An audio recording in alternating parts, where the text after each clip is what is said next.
everybody. Trust everybody is set.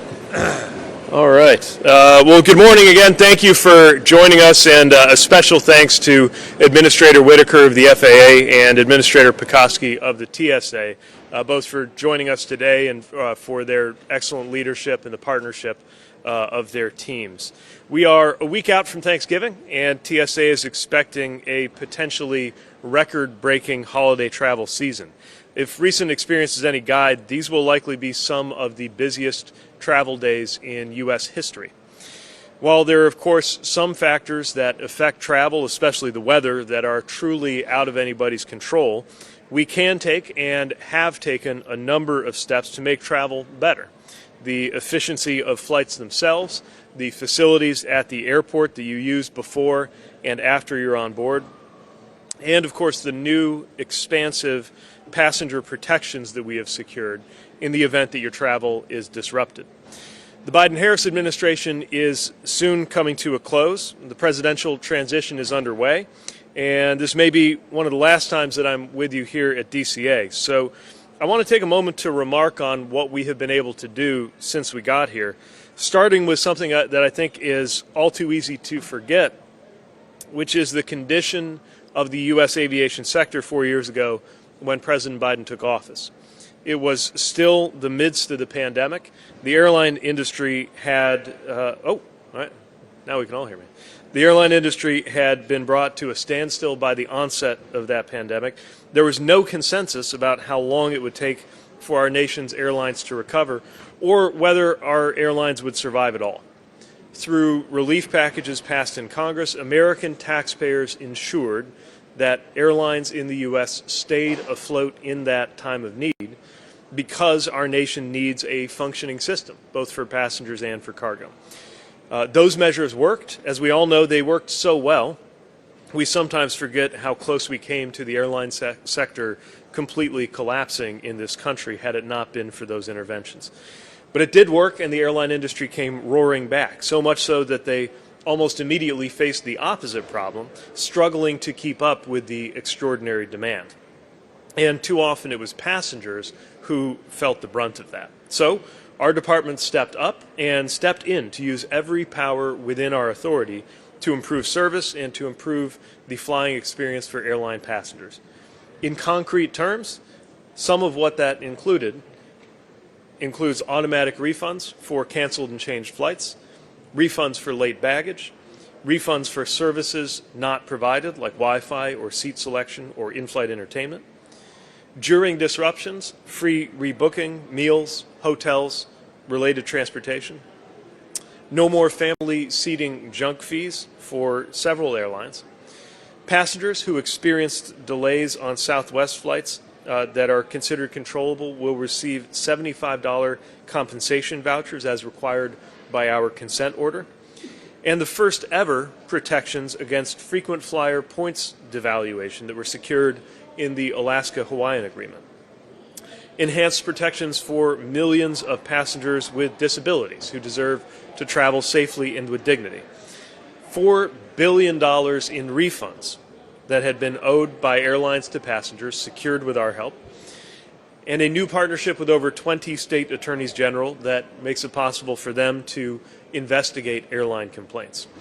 And there is even now a lot more good work underway to make sure passengers get a fair deal, which is why we are working on rules to ban family seating junk fees outright on all flights, to require airlines to pay cash compensation to travelers that they strand, setting standard for when and what level of service, like meals, hotels, related transportation, and free rebooking airlines will provide during disruptions, and protections for passengers who use wheelchairs. We're fighting in court for our rule requiring airlines to tell you up front what fees they charge, a common sense measure that the airlines are still suing to overturn. Investigating Delta Airlines and others for meltdowns that took place this summer.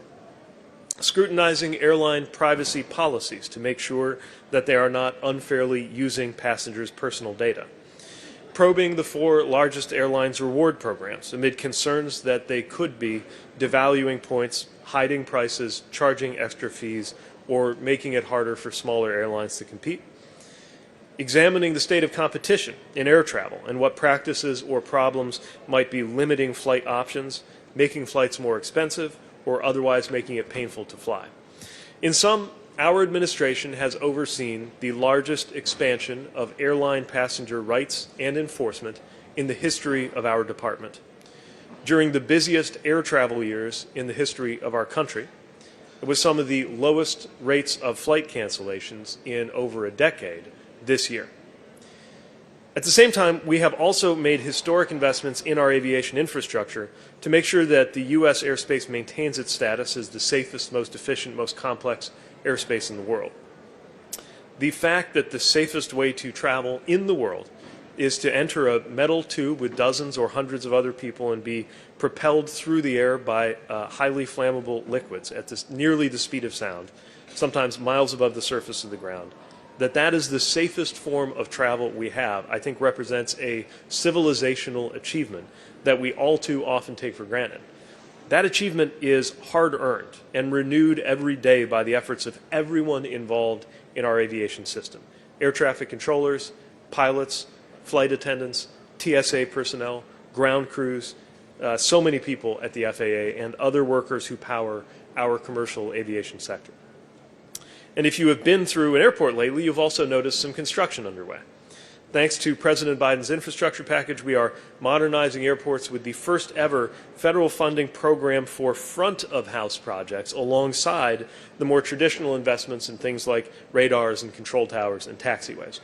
Billions of dollars have been awarded to help airports add more check-in counters, build faster security checkpoints, improve baggage claim, make it easier to find your gate, and in some cases help build entire new terminals and the roads to access them.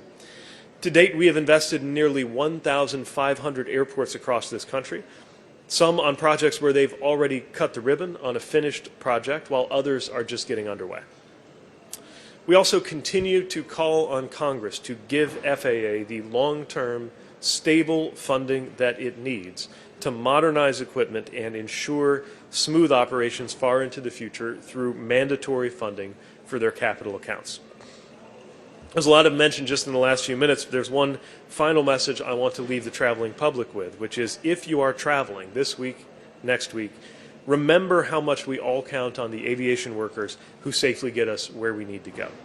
Since the pandemic, harassments and even attacks hit unprecedented highs. Those incidents are down from those peaks, but any number other than zero is intolerable. That kind of behavior puts everyone in the plane at risk, and it can result in major fines, jail time, or both. We take these incidents seriously. We refer them directly to the Department of Justice, so please treat your flight crew with the respect that they deserve. And with that, I will turn it over to our FAA administrator, who will share more about what we have been doing to improve operations and to make sure that everyone can travel as safely and as efficiently as possible over the holidays. Mike? Thanks.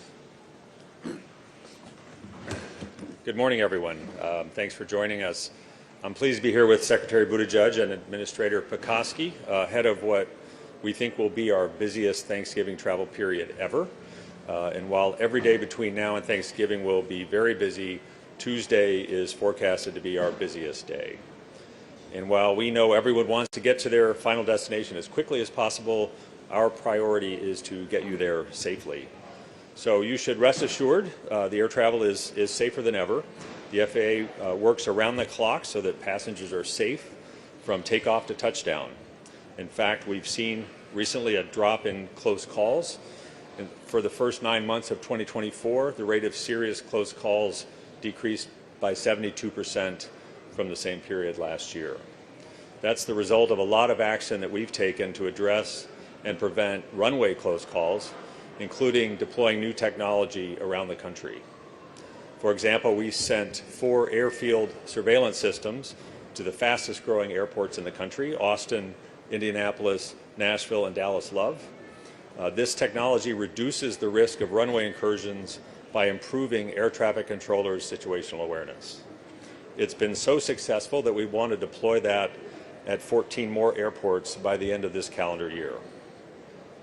We've also installed approach runway verification systems at more than 74 airport towers.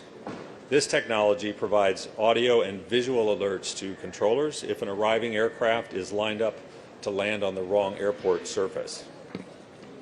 And finally, we installed runway incursion devices at 5 airports for operational evaluation. This technology provides air traffic controllers with audio or visual identification of when a runway is not available for arrivals or departure. Looking ahead to next year, the FAA will begin to deploy this technology at 74 airports across the country. Our thousands of air traffic professionals are ready for the increased volume this week and through the holiday season. We're closely watching the weather, which is, of course, the biggest source of delays, and we'll do our best to work around that. Our command center in Virginia has real-time engagement with all of the airlines to find the most efficient, safe path around weather as it occurs. We've also looked at what is needed to keep the air traffic moving efficiently at some of the most crowded airspace in the country. For example, earlier this year we made a decision to move the Newark area air traffic out of New York into the Philadelphia TRACON. With this move, we're able to relieve the stress in New York and improve controller staffing levels by recruiting and training controllers in Philadelphia. This has been meant to get us healthy on a staffing level. In addition to the controllers who came over from New York, we already have a strong pipeline of 28 certified controller trainees who want to work in this airspace. During the Thanksgiving travel period, we will use traffic flow management initiatives to deal with any staffing shortages on that particular day in this airspace, and we expect to have some of those shortages. So we're working diligently to make sure that that can operate as efficiently as possible. These initiatives keep the system safe, and people should know that safety is never at risk. If we are short on staff, we will slow traffic as needed to keep the system safe. We're also thinking long-term when it comes to keeping the national airspace system safe. We plan to hire another 2,000 controllers over the course of this year and the fiscal year going into next year. We're also investing $4 billion in 400 airports around the country to improve their infrastructure. And we're expanding our university partnerships for training potential new hires into the towers. Just yesterday, we announced with Embry-Riddle a new enhanced controller training program, which is an important way for us to get more controllers out of the university system in addition to out of our own academy. So while the FAA is doing its part to keep the skies safe, we need the public to do their part as well. Our agency and your flight crews are all focused on getting you to your destination safely. And while thanking your flight crews is not required, it is highly encouraged. And as the Secretary mentioned earlier, let's remember to treat each other with respect during the travel season. And I want to remind everyone that we have a zero tolerance policy for unruly behavior. We will not hesitate to pursue civil penalties, legal enforcement action against any passenger who assaults, threatens, intimidates, or interferes with airline crew members. Finally, some other things to remember while traveling. Please pack safe when it comes to lithium batteries, and remember to check recalls and keep the lithium batteries in the cabin, not in your checked bags. And please arrive in enough time to get through security and make your flight during this busy season.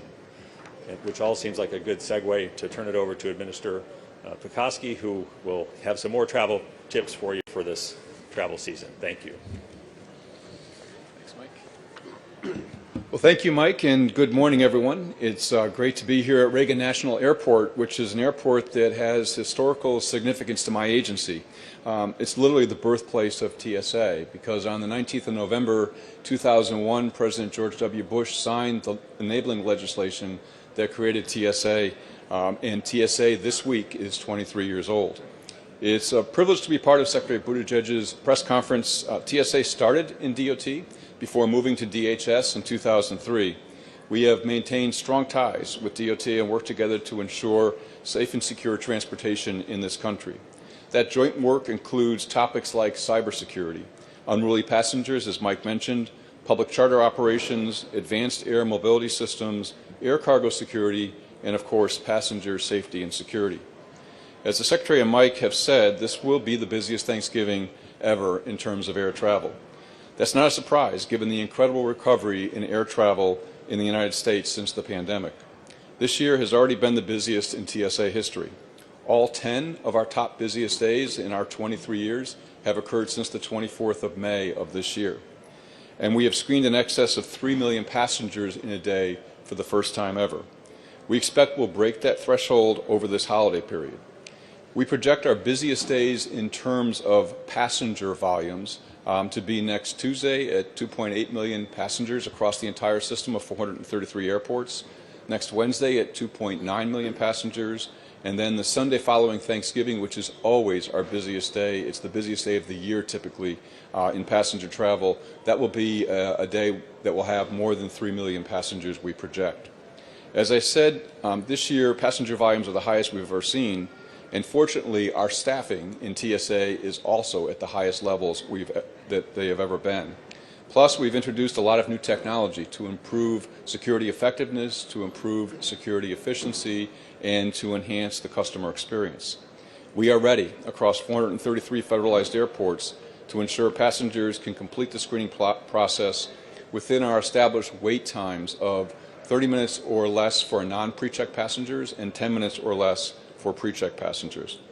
A few tips that I would offer that would make you and your fellow travelers' travel experience easy.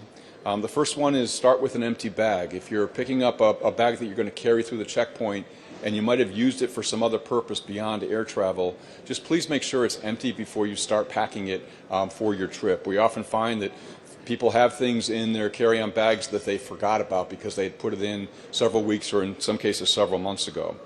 The other is to arrive a little bit early.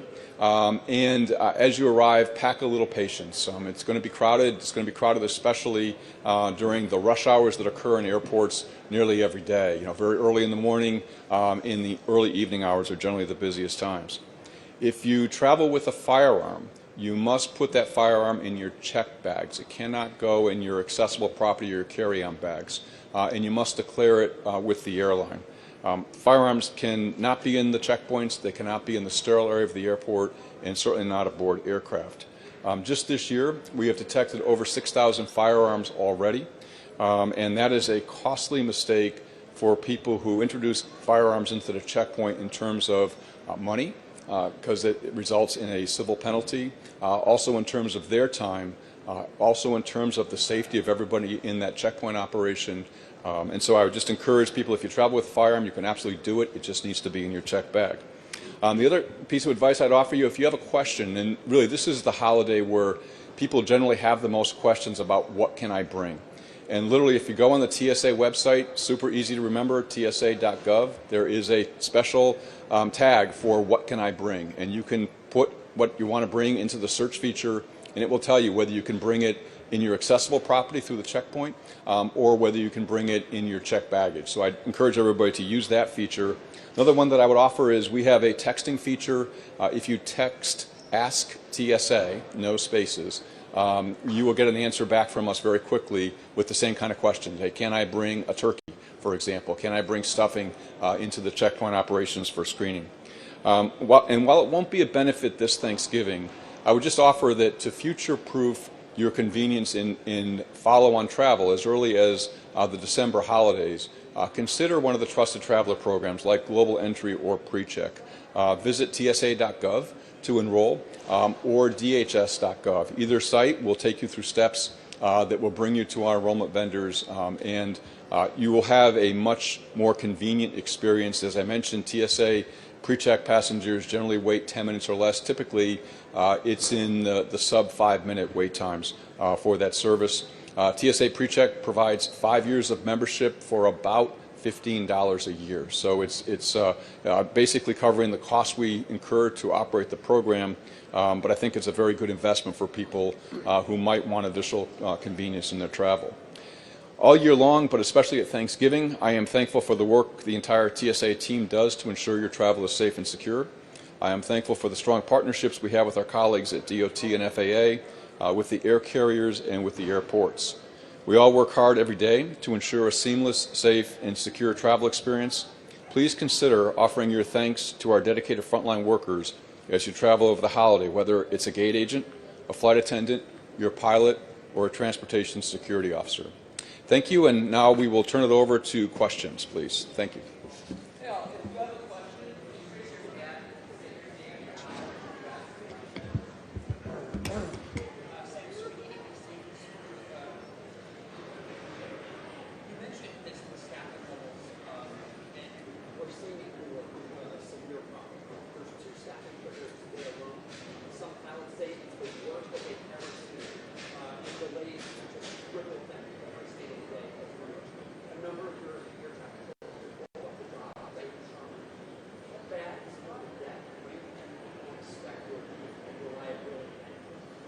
Well, I guess I'd have to push back a little bit on the premise of that question. Delays are actually down with the transfer of the airspace, so we have not seen very many delays as a result.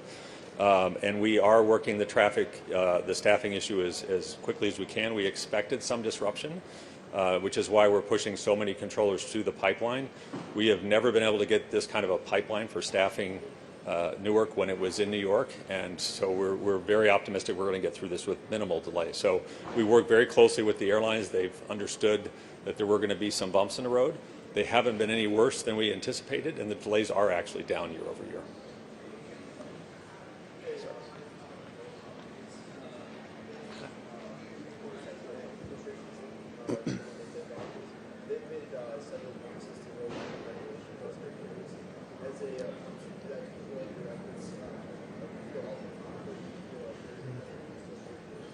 I can't speculate on what a following administration will do. What I'll say is that every action we've taken, whether it's an enforcement action like our response to Southwest Airlines, or rulemaking, whether it's passenger protections or things that have improved safety on our railroads, every action we've taken is one that we think is justified, grounded in the law, and the right thing to do. And in my opinion, these are generally actions that enjoy broad bipartisan support, at least in the American public. And so it is my hope that regardless of the party in charge in Washington, the things we've done to make it easier to be an airline passenger in America and other actions we've taken will stand the test of time.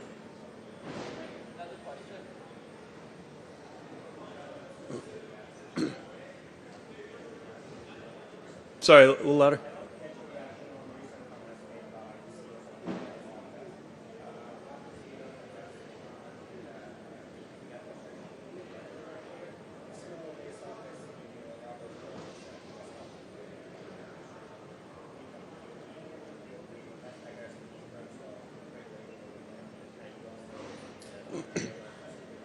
Yeah.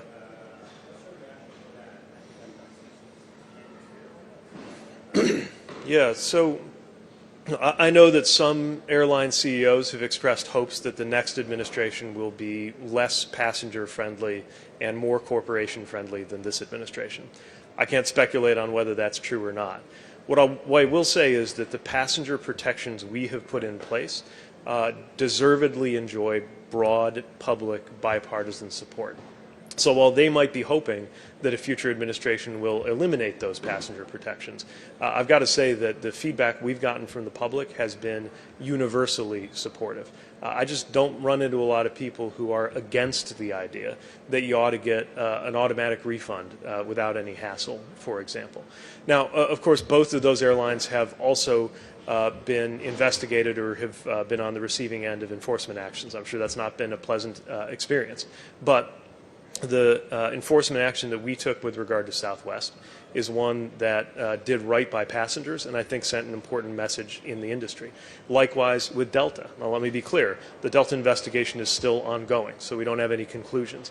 But the reason that investigation is happening is because we were bombarded with complaints and reports on everything from Delta passengers being unable to get somebody on the phone for hours and hours after being stranded, and concerns about what they were told about their right to a refund. And I want to emphasize, any airline, especially since the FAA reauthorization passed, any airline that failed to proactively offer refunds to passengers could be in violation of federal law.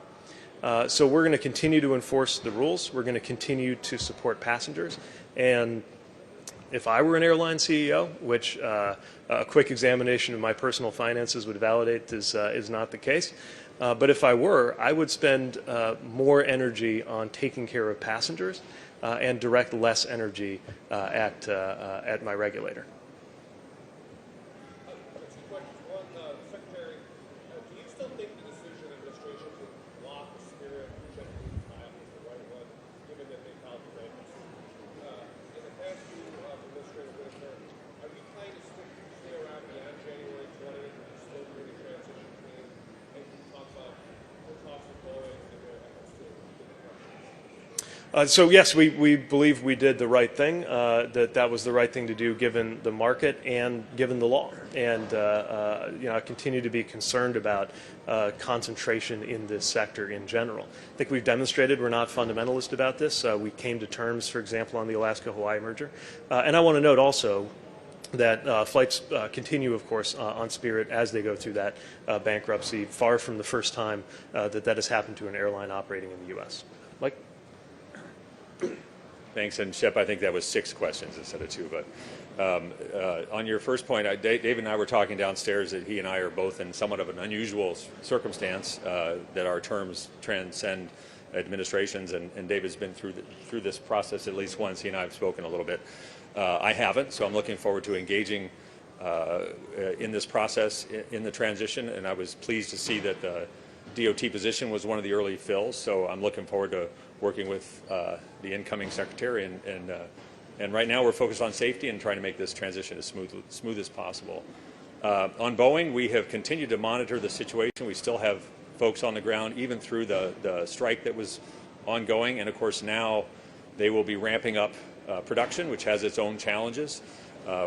We are working closely with Boeing to make sure the safety management system is driving their actions during that process, and we know that is the driving force.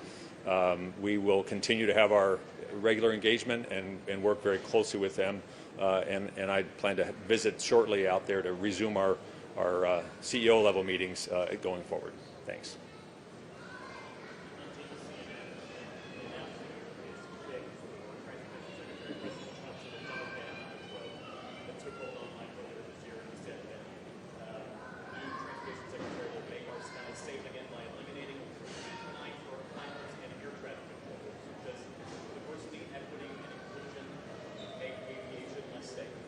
Look, some folks, all they want to talk about is culture issues. We have always been guided by the founding principles of our department, including a commitment to safety. Look, the opposite of diversity is uniformity. I don't know why anybody would be rooting for that. We want to make sure that we have great opportunities and that they are fair for anybody who wants to work in the aviation sector. And we've been able to encourage that in a way that is true to our North Star, which is safety and performance. Do you think the president-elect is propagating misinformation? You know, I'm gonna. The time for the campaign has come and gone. We're focused on making sure that we do our job well for the remaining 2 months. Unlike the administrators, there's a very clear finish line for my tenure here. We're going to sprint through the tape on getting grants out, getting rules finished, and then the next administration will do whatever it's going to do. And any advice for the person taking your job? You know, I reached out to Mr. Duffy yesterday to congratulate him on getting what I believe is the best job in the federal government. I let him know that upon confirmation he'll be working with some of the, in my biased opinion, the best men and women in public service, and that there is a great tradition of former secretaries from either party rooting for the success of the department long after they leave, and I hope to be part of that tradition.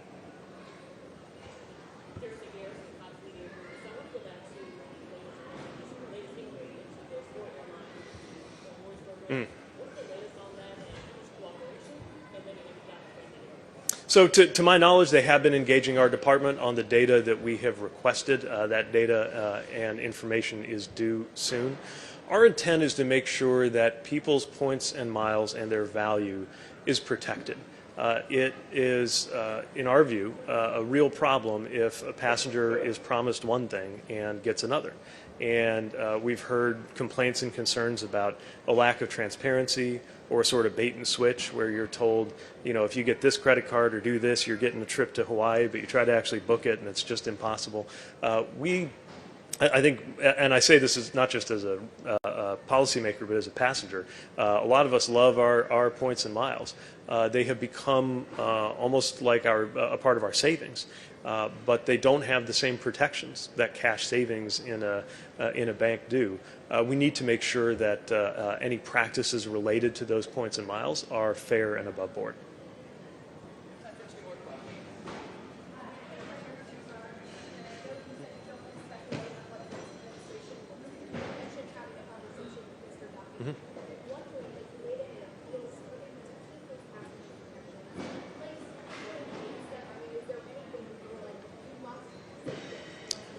There's only one secretary and one administration at a time, and the next administration will act as it sees fit. I will emphasize that so much of what we do is or ought to be among the most bipartisan or nonpartisan realms of domestic policy. I think that's true in the infrastructure we're building around the country.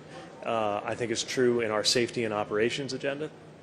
And I think it's true with the rulemakings. Now, different people may view it differently.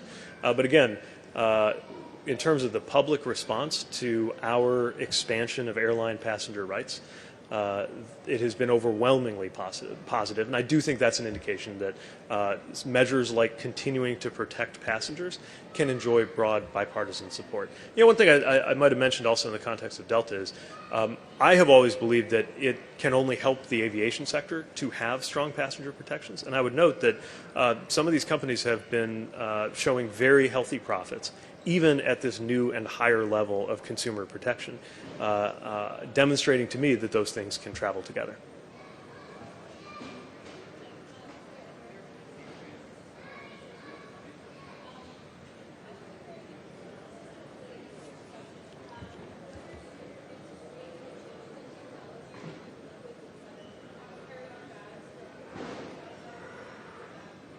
Yeah, no, we sure do. And we've been investing in that technology now for about 5 years, and that's called computed tomography, or CT, or CAT scan X-ray systems. That will eventually allow us, with some additional testing and some software modifications, to relax the liquid limits for passengers. We're not quite at that stage just yet. We want to make sure that we do it as much in alignment with other nations as we can.